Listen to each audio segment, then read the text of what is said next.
Jimmy, it's 20 years ago. I'm guessing it still feels like yesterday. Physically feels like 20 years ago. Mentally feels like yesterday. Do you know what? Coming back to Carlisle, and I've been back for a few years now, as soon as I come back here, it feels like yesterday. I walked out on the pitch earlier and stood where I did when the ball came in, and it's just brought back great memories.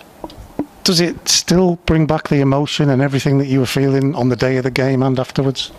Yeah, I think it does. The run up to the game was apprehension, anxiousness, uncertainty. Obviously, the day of the game, you focus and you concentrate on what your job is. That moment I scored, the difference between the uncertainty and the fear of the fans to the elation. That it's something you can never really truly explain. It's something you only probably feel once in your life. It was such a magical moment, and just being out on the pitch earlier today, brought it all back to me. Mentally, how do you adjust? Because you're a keeper who's coming up on loan, who just wants to make a mark, but you're coming to a club that's in a really tough situation. How do you handle that? I think a lot of humour. I always like to try and keep it light where I could. Not maybe match day you switch on, but around the place just try and relax and not be too intense. I don't know really. I suppose for me, if I'm honest, I had a 3-year contract at Swindon to go back to. As much as I wanted to do my best for Carlisle and wanted to make sure they stayed in the Football League, I suppose it wasn't life or death to me like it was for some of the boys, the local boys, Richard Procrast, Tony Hopper, people like that grew up at the club and loved the club so much. For them, it must have been horrific. But for me, I just wanted to do a good job, and that was my plan from the start, just do as best as I could. I've spoken to you before, and I remember you saying that you got caught up in that. You started to feel what everybody else was feeling. Well, you do, because you can't. It doesn't matter what character you are. If you've got people around you that are desperate for the club to do well, people around you that have seen the club through the years, that have passion for the club, you do become part of it. I think after the goal, I think I probably understood it more, if I'm honest, than before the goal. The history the club had, how long they've been in the Football League. I didn't know all that stuff really before. Afterwards, when you talk about it and people explain other bits to you, you realise the importance of the moment. I was watching you, Jimmy, as you got to the edge of the 18-yard box. You're looking at Nigel, you're looking at the bench. At what point did you know you'd been waved forward? Well, I always like to be fair. I've tried to go up other times at other clubs and managers waved me back. I don't think they liked the thought of me. They knew how much I wanted to score, probably. They were just being difficult. But Nigel, to his credit, he waved me up. He said, "You might as well, son. This is it, really. You might as well go for it."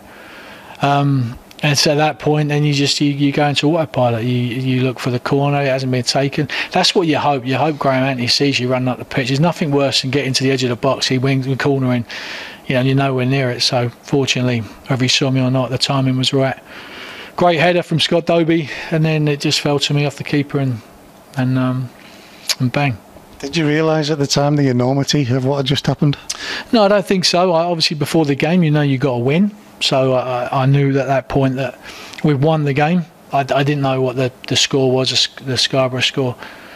I think Colin Carter was saying he shouted on the tannoy. I didn't really hear it. I didn't really know what was going on. I still thought there was about a minute left of the game. So once I scored and got poleaxed, got bombarded and got to my feet, I'm thinking, right, there's a minute left. I've got to try and put my heart back in my chest and get back to my goal. And then obviously the final whistle was blown, the pitch invasion, being carried off the pitch by the fans. It was just magical moments for me.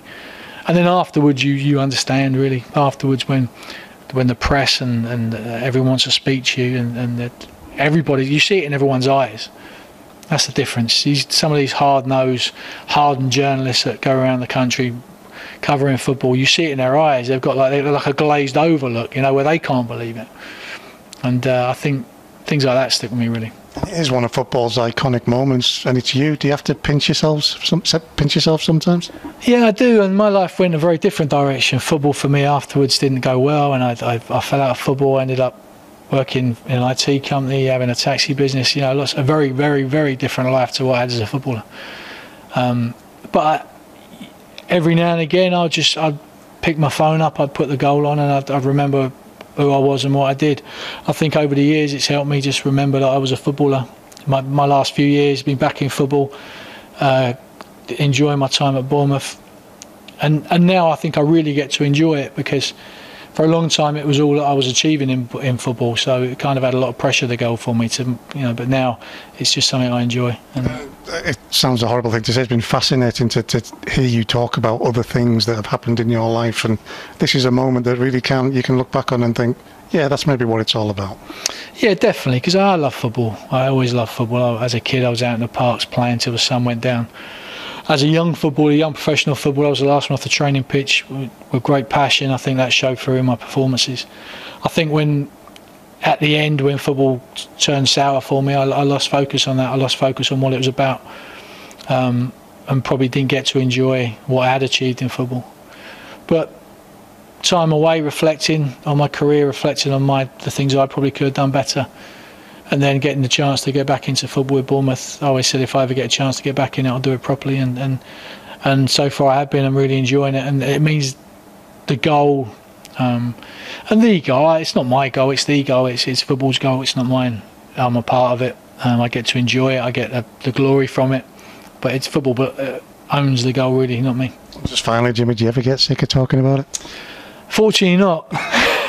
Fortunately not, no, it was just a great moment. You can't get sick of talking about great moments. It brings smiles to people's faces. It's what life's about. It's about happiness. So if people want to talk to me about it, I'm more than happy to keep talking. Absolutely fantastic. Thank you.